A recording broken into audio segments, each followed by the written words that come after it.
Olá, boa tarde. A Constituição Federal prevê que toda pessoa presa ou detida deve ser apresentada a uma autoridade judicial imediatamente. Para cumprir essa determinação, o Poder Judiciário instituiu em 2015 a audiência de custódia. O procedimento evita abusos, garante direitos individuais e ajuda a reduzir a população carcerária. Eu sou Rafaela Vivas. No Jornal da Justiça de hoje, vamos falar sobre os avanços conquistados nesses 8 anos de realização das audiências de custódia. Nós vamos agora aos outros destaques do dia. Suspeita de lavagem de dinheiro. Polícia Federal cumpre decisões judiciais em operação que tem o governador do Acre como principal alvo. Supremo Tribunal Federal suspende decisões que afastam novas alíquotas do PIS/COFINS sobre receitas financeiras. E ainda, plenário do Supremo Tribunal Federal retoma hoje a análise de ação sobre competência da Justiça Militar.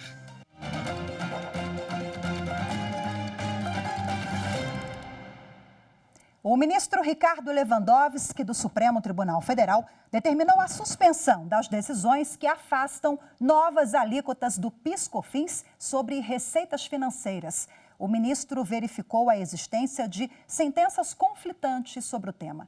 A repórter Évina Araújo tem as informações. Em dezembro do ano passado, o então vice-presidente da República, Hamilton Mourão, no exercício da presidência, havia promulgado um decreto que reduziu pela metade as alíquotas do PIS/PASEP e da COFINS sobre receitas financeiras de pessoas jurídicas sujeitas ao regime de apuração não cumulativa. Em janeiro, contudo, o presidente Luiz Inácio Lula da Silva editou um novo decreto com vigência imediata que revogou o anterior e manteve os índices que vinham sendo pagos pelo contribuinte desde 2015. Na ação no Supremo Tribunal Federal, o presidente da República, representado pela Advocacia Geral da União, apontou a existência de decisões contraditórias da Justiça Federal que tanto afastam como aplicam as novas alíquotas. No exame preliminar do pedido, o relator do caso, o ministro Ricardo Lewandowski, constatou, de fato, a existência de sentenças conflitantes sobre o tema. No entendimento do ministro, o novo decreto não pode ser equiparado à instituição ou aumento de tributo e, por isso, não viola os princípios da segurança jurídica e da não surpresa, na medida em que o contribuinte já experimentava, desde 2015, a incidência das alíquotas menores. A decisão vai ser submetida a referendo do plenário da Corte. E o plenário do Supremo Tribunal Federal volta a analisar hoje uma ação sobre competência da Justiça Militar. A reportagem é de Marta Ferreira.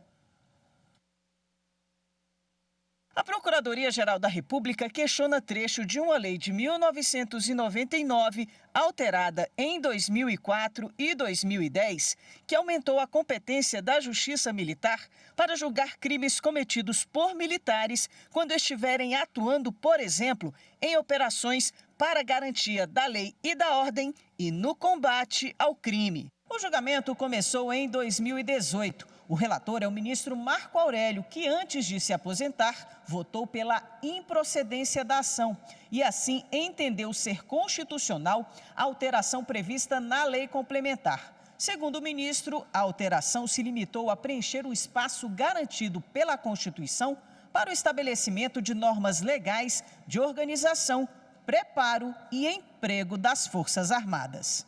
O julgamento havia sido levado para o plenário virtual com os ministros Alexandre de Moraes, Luiz Roberto Barroso, Luiz Fux e Dias Toffoli acompanhando o relator.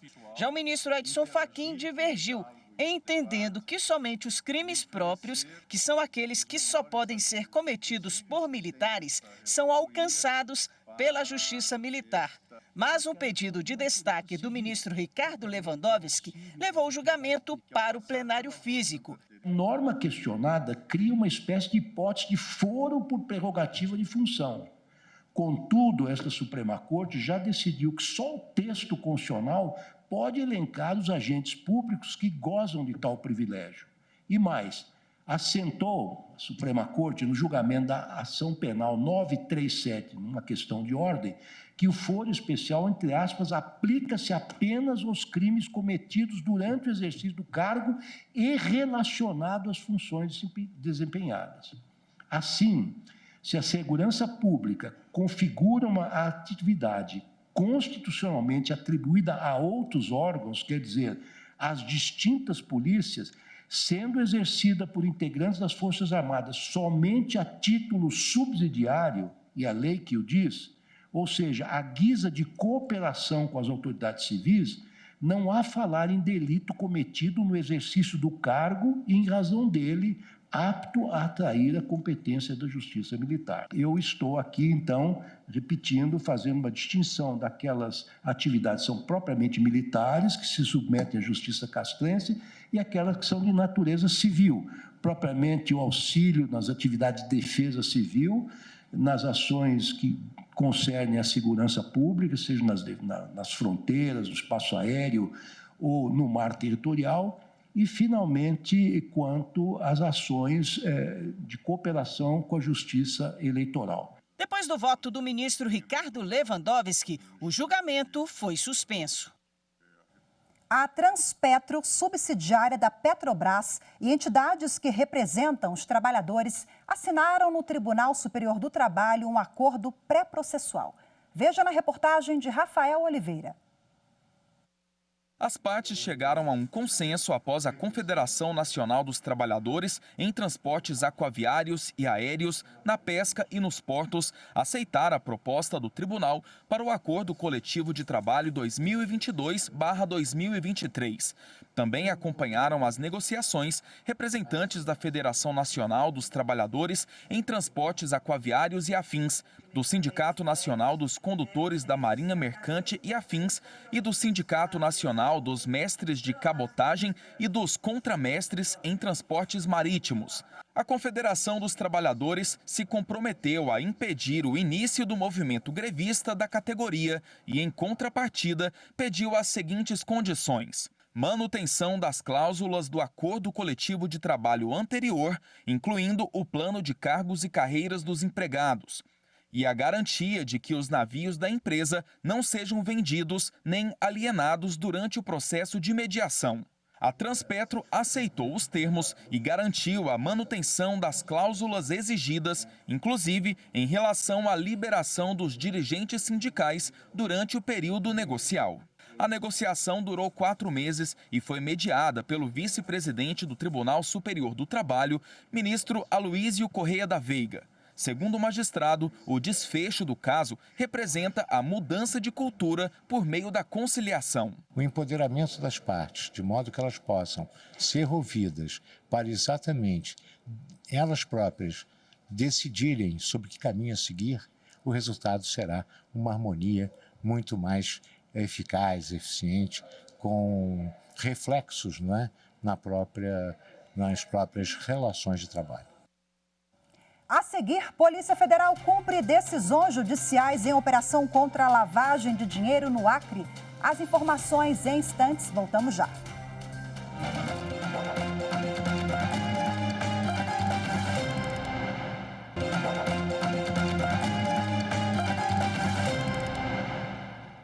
Com autorização do Superior Tribunal de Justiça, a Polícia Federal cumpre hoje 85 mandados de busca e apreensão em 6 estados e no Distrito Federal. A ação tem como objetivo desarticular uma organização criminosa responsável pela prática de corrupção e lavagem de dinheiro envolvendo a cúpula do governo do estado do Acre. O STJ determinou a indisponibilidade de aproximadamente 120 milhões de reais por meio do bloqueio de contas e sequestro de aeronaves, casas e apartamentos de luxo adquiridos como proveito dos crimes. O governador do Acre, Gladson Camelli, é o principal alvo da operação. Ele foi notificado sobre o sequestro de bens e terá que entregar o passaporte em 24 horas. Na mesma decisão, 15 empresas investigadas tiveram suas atividades econômicas suspensas. Este mês completou 8 anos que o Judiciário Brasileiro realiza audiência de custódia. Toda pessoa deve ser apresentada a um juiz logo após a prisão. Um procedimento que garante direitos fundamentais e ajuda a reduzir a população carcerária. Acompanhe na reportagem de Carolina Chaves. Toda pessoa presa ou detida deve ser apresentada a uma autoridade judicial imediatamente. Esse é um direito fundamental previsto no artigo 5º da Constituição. E para fazer cumprir essa determinação, foram criadas as audiências de custódia.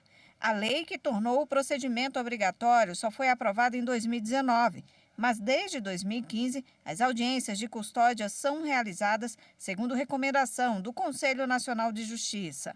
O advogado Rodrigo Vilela Veiga explica que nessas audiências, além da legalidade da prisão, o juiz deve analisar também a integridade física e psíquica do preso e decidir se mantém a prisão ou permite a liberdade com medidas cautelares, como o uso de tornozeleira eletrônica. É um ato no qual o indivíduo que é preso é encaminhado no prazo de até 24 horas até um juiz. Qual é o objetivo disso? São basicamente dois objetivos. O primeiro é fazer cessar algum tipo de violência ou maltrato que seja dado a esse preso.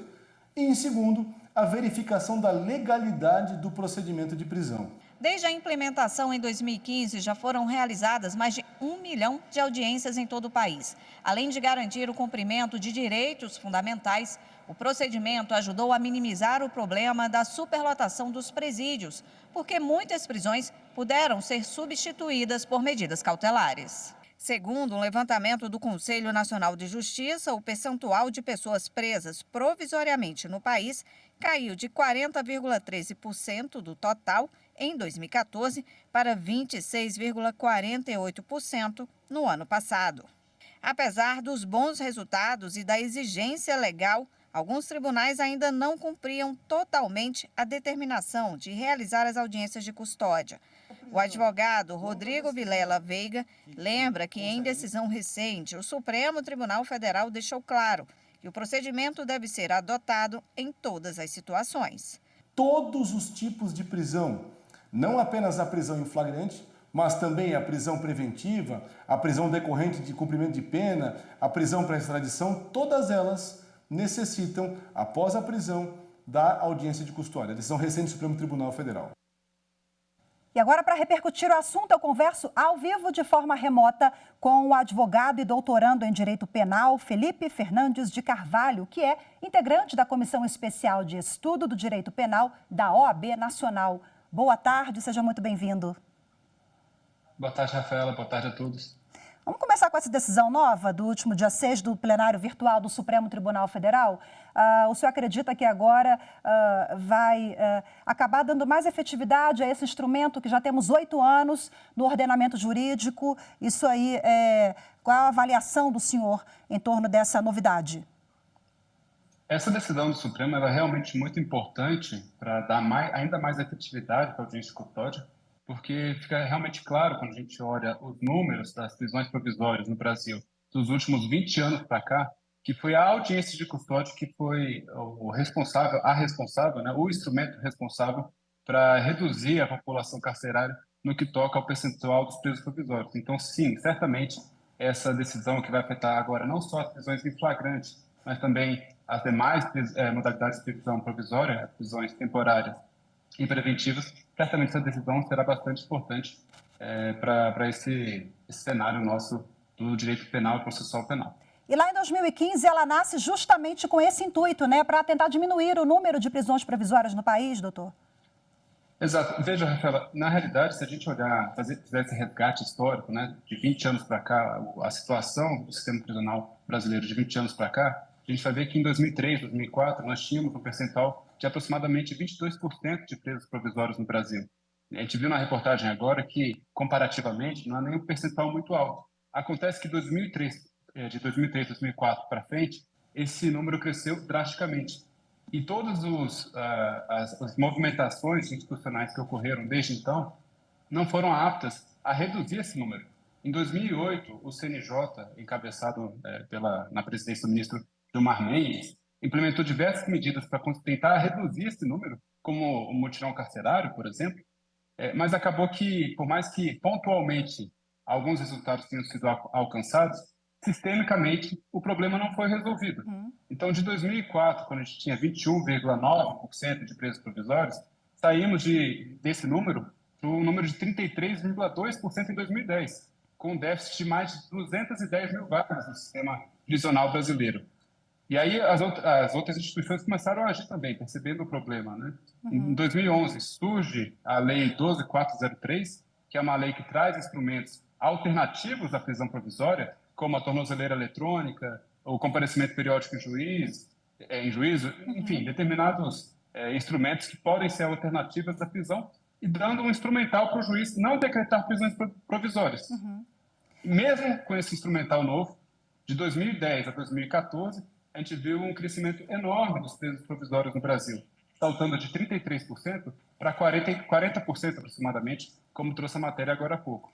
E aí, justamente diante desse cenário, que o Supremo fala, olha, temos que reconhecer o estado de coisas inconstitucional no nosso sistema prisional por meio da DPF 347. E a partir daí, há um esforço coletivo das instituições, Legislativo, CNJ, Judiciário, Ministério Público, CNJ, para implementar as audiências de custódia e aí, efetivamente, agora sim, reduzindo esse número de 40,13% para 26,5% aproximadamente. Agora vamos tocar... E esse saldo é bastante positivo, né?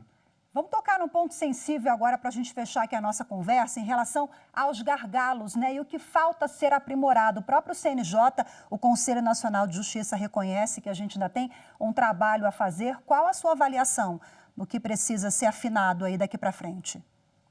Eu vejo dois grandes aprimoramentos a serem feitos. O primeiro diz respeito aos laudos de exame de corpo de delito. Por que eu digo isso? Porque se olharmos os números das audiências de custódia, a gente vê que foram feitas mais de 1.100.000 nos últimos 8 anos. Mais ou menos 8% dessas audiências de custódia veiculam relatos de abuso de autoridade, de tortura, de maus tratos. E esses relatos eles poderiam ser melhor embasados, poderiam ser melhor instruídos se tivéssemos, por ocasião da realização da audiência de custódia, um laudo de exame de corpo de delito do custodiado. Acontece que esse laudo ele não é realizado antes da audiência em 9 estados brasileiros. E estados bastante significativos, como o estado de São Paulo, Minas Gerais, Paraná, com populações grandes, populações carcerárias grandes também. Então, penso eu que um aprimoramento que deve ser feito nos próximos anos é a implementação em concreto da necessidade de laudos de exame de corpo de delito do custodiado antes da realização da audiência de custódia, para que esses relatos de abuso de autoridade possam ser melhor instruídos.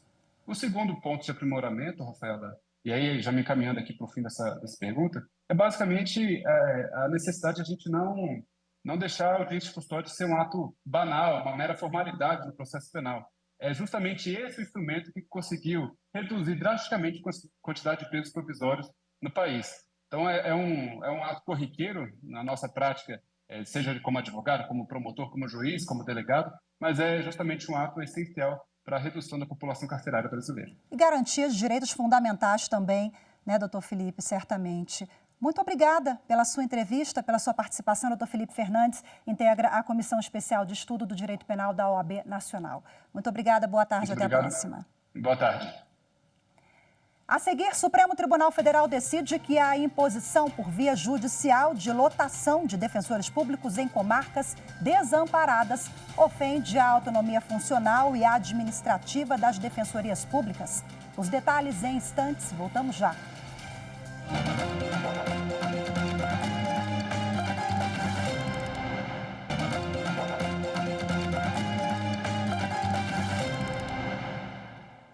O Supremo Tribunal Federal decidiu que a lotação de defensores públicos por decisão judicial viola a autonomia das defensorias. O colegiado entendeu, por maioria, que a definição da localidade de trabalho deve respeitar a regra constitucional de atendimento prioritário às regiões mais populosas e com exclusão social.